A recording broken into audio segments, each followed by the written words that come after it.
ಸಂಸಾರ ಸಂಸಾರ ಮೂರು ಹೊತ್ತು ಸಂಸಾರ ಬೇಯಿಸೋದು ತಿನ್ನೋದು ಬಿಟ್ರೆ ಇಲ್ಲ ವ್ಯಾಪಾರ ಮದುವೆಯಾದ ಮೇಲೆ ಬಾಳು ದಂಡಾನೇ ಮಡದಿಯಾದ ಮೇಲೆ ಎಲ್ಲ ಗಂಡಾನೇ ಪಟ್ಟಣದ ಹುಚ್ಚು ಹಳ್ಳಿ ಬಿಡಿಸಲ್ಲ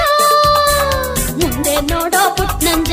ಎಡವಿ ಗಿಡವಿ ಬಿದ್ದೀಯ ಯಾಕೆ ಅಜ್ಜಿ ಕಣ್ಮಂಜ ನಂಗೆ ಬುದ್ಧಿ ಹೇಳ್ತೀಯ ಎಂಟಿ ಈಗ ಹೆಂಗವಳೆ ಏನೇನ್ ಮಾಡ್ತಾವಳೆ